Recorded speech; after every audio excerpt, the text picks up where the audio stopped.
Hello guys and welcome to unique study point. आज की इस वीडियो में आपको बताऊंगी पिछड़े बालक कौन से होते हैं। ठीक है, मैंने पिछले वीडियो में आपको विशिष्ट बालकों के बारे में बताया था। ठीक है, तो जिन लोगों ने वो वीडियोस नहीं देखे हैं तो आप प्लेलिस्ट में जाकर के देख सकते हैं, या फिर मैं डिस्क्रिप्शन में लिंक दे दूँगी, आप वहाँ से जाकर के भी देख सकते हैं। ठीक है, चलिए वीडियो स्टार्ट करने से पहले जो लोग चैनल पर नए हैं तो प्लीज़ चैनल को सब्सक्राइब कर दीजिए और बेल आइकन को ज़रूर प्रेस कर दीजिए ताकि आपको वीडियो की नोटिफिकेशन सबसे पहले मिल जाए। ठीक है, चलिए जानते हैं पिछड़े बालक क्या होते हैं। जो छात्र निश्चित समय में, 2 बार लिख गया था ये, ठीक है। जो छात्र निश्चित समय में निश्चित ज्ञान की प्राप्ति करने में क्या होते हैं, असफल रहते हैं। यानी कि ऐसे छात्र जो उनका निश्चित समय में क्या करते हैं, जो ज्ञान को लेने में जो उनका फिक्स जो होता है नॉलेज, उसको लेने में क्या करते हैं, असफल रहते हैं और समान बालकों से क्या हो जाते हैं, पीछे रहते हैं। उन्हें हम क्या कहते हैं, पिछड़े बालक के नाम से जानते हैं। यानी कि आप कक्षा में देखेंगे तो यदि कोई बालक है जो बार बार फेल हो जाता है तो वो क्या हो जाता है, तो उसके जो जो बाकी जो क्लास के बच्चे हैं वो आगे निकल जाएंगे। यानी कक्षा 4 का पढ़ने वाला बच्चा यदि बार बार फेल हो रहा है तो वो कक्षा 4 में ही पढ़ेगा और बाकी बच्चे कक्षा 5 में चले जाएंगे। तो यानी कि अपने सहपाठियों से क्या हो गया, वो पीछे हो गया। तो इस प्रकार के पिछड़ेपन को हम क्या कहते हैं, जो ऐसे बालक कौन से होते हैं, पिछड़े हुए बालक होते हैं। यानी कि एक निश्चित समय होता है 1 साल में कि आपको एग्जाम देने और पास होने, इसके बाद ही आप नेक्स्ट क्लास में जा सकते हैं। ठीक है, तो क्या है, तो निश्चित ज्ञान की प्राप्त करने में क्या होते हैं, एक निश्चित समय में निश्चित ज्ञान की प्राप्त करने में असफल रहते हैं और समान छात्र जो होते हैं उनसे क्या होते हैं, पीछे हो जाते हैं। ऐसे बालकों को हम पिछड़े बालक की संज्ञा देते हैं।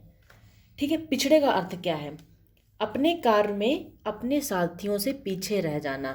क्या होता है कि यानी कि मैंने आपको जैसे बताया कि क्लास के बाकी बच्चे पास हो जाते हैं, कुछ बच्चे जो फेल हो गए तो यानी कि जिनके सहपाठी थे वो क्या हो जाते हैं, आगे निकल गए और वो क्या होते हैं, वहीं के वहीं पड़े रहते हैं। तो वो बालक क्या होते हैं, पिछड़े बालक होते हैं। ठीक है, अब जानते हैं शिक्षा के क्षेत्र में पिछड़े का क्या अर्थ है। यानी कि छात्र जब अपनी आयु के अनुरूप कक्षा में ना होकर उससे पीछे रहता है तो हम उसे पिछड़ा हुआ बालक कहते हैं, चाहे वह कितना भी होशियार क्यों ना हो। यानी कि एक एज लिमिट होती है, उस एज के हिसाब से ही बच्चे को क्या किया जाता है, क्लास में एडमिशन मिलता है। लेकिन एक बात समझने वाली है यहाँ पे ये है कि भले वो बच्चा कितना भी होशियार क्यों ना हो, यदि उसकी एज ज़्यादा है, ठीक है, तो हम क्या मानेंगे, यदि 12 साल का कोई बालक है और वो कक्षा 3 में पढ़ता है तो हम उसको पिछड़े बालक की संज्ञा में ही देंगे। क्योंकि कक्षा 3 का जो बच्चा होगा वो 8 9 7 6 7 साल 8 साल का हो सकता है। ठीक है, लेकिन वो 12 15 साल का बच्चा कक्षा 3 में पढ़ रहा है तो इससे वो क्या, बच्चा पिछड़ा हुआ बालक है। यानी कि एक अपनी आयु सीमा के अनुरूप ही कक्षा में ना होकर उससे पीछे रहता है। ऐसे बालक को हम क्या कहते हैं, पिछड़े हुए बालक, चाहे वो बच्चा अपने क्लास में कितना ही होशियार क्यों ना हो। ठीक है, यानी कि 12 साल का बच्चा कोई है और कक्षा 2 में पढ़ता है तो वो क्लास में क्या होगा, होशियार होगा। लेकिन वो बालक होशियार की श्रेणी में नहीं आएगा, प्रतिभाशाली की श्रेणी में नहीं आएगा। वो किसकी श्रेणी में आएगा, पिछड़े बालक की श्रेणी में आएगा। क्योंकि जो बाकी के बच्चे हैं उनकी आयु क्या है, बहुत कम है। यानी जो कक्षा 2 के हिसाब से होनी चाहिए वही आयु स्तर पर वो अपने अपने आप को क्या, वो बच्चे माने जाएंगे होशियार। इसका एक एग्जाम्पल के तहत हम समझने की कोशिश करते हैं।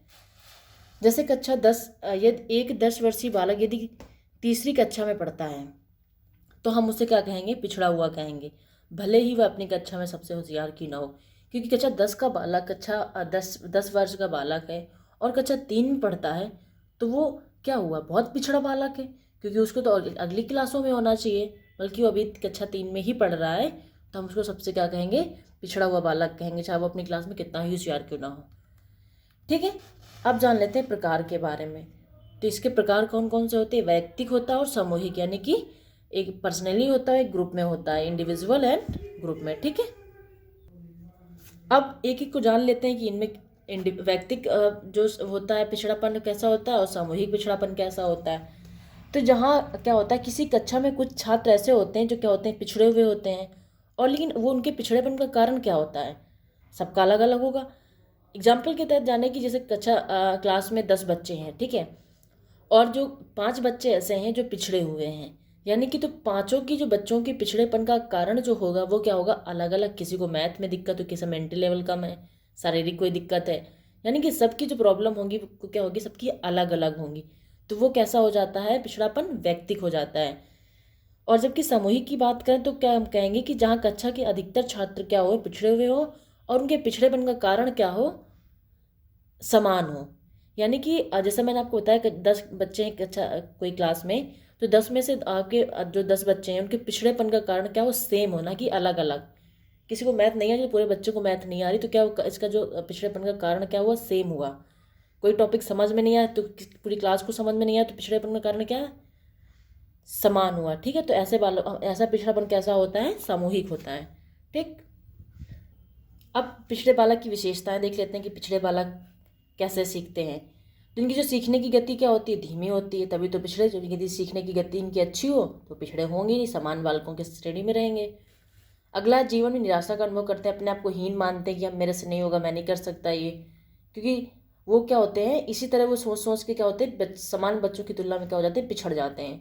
अगला है, समाज विरोधी कार्यों की क्या हो जाती है, प्रवृत्ति हो जाती है। क्यों, यदि वो क्लास में पीछे रह जाएंगे, पढ़ने में मन नहीं लगता, तो उनके तरह तरह से ख्याल आएंगे, और जो समाज विरोधी कार्य होते हैं उनमें करने की उनकी क्या हो जाती है, इच्छा बढ़ने लगती है, और वो इस तरह के अपराधी प्रवृत्ति के हो जाते हैं।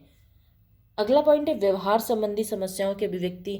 यानी कि व्यवहार संबंधी समस्याएं जो आती हैं उनको अभिव्यक्ति नहीं कर पाते हैं, क्योंकि उनके अंदर जो होता है समाज विरोधी कार्यों के जो जो गुण होते हैं वो आ जाते हैं।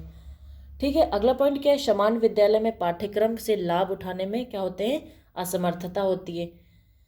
यानी कि जो समान बालक है वो विद्यालय में जितनी भी चीज़ें प्रोवाइड की जा रही हैं, जो भी क्लास में पढ़ाया जा रहा है वो उसको समझ लेता है, जो भी जो सिलेबस है पाठ्यक्रम को समझता है, लेकिन वो क्या हो जाता है, जो पिछड़े बालक होते हैं उस सुविधा का लाभ नहीं उठा पाते हैं। अगला पॉइंट है, समान शिक्षण विधियों द्वारा शिक्षा ग्रहण करने में क्या होती है, इनको विफलता होती है। यानी टीचिंग मेथड जो होते हैं, जो एजुकेशन में यूज किए जाते हैं शिक्षा में, उनको भी ग्रहण नहीं कर पाते हैं, उसमें भी क्या होते हैं, असफल रहते हैं। अगला पॉइंट है, पिछड़े बालक मानसिक रूप से क्या होते हैं, अस्वस्थ रहते हैं। तभी तो वो, जब उनका मेंटल लेवल ही स्वस्थ नहीं होगा तो वो पिछड़े बालक तो होंगे ही। यदि उनका मेंटल लेवल अच्छा हो तो वो सीखने हर चीज़ को जल्दी सीख जाएंगे, तो उनको वो पिछड़े बालक होंगे ही नहीं। तभी तो इनका जब मेंटली लेवल क्या होता है, जो मानसिक रूप से क्या होते हैं, अस्वस्थ होते हैं, तभी किसी चीज़ को धीमे गति से सीखते हैं और वो पिछड़े बालक होते चले जाते हैं। अगला पॉइंट है, शैक्षिक उपलब्धि समान या औसत से कम होती है। शैक्षिक उपलब्धि यानी कि जो इनकी शिक्षा में उपलब्धियां होती हैं वो क्या होती है, बहुत ही कम होती हैं।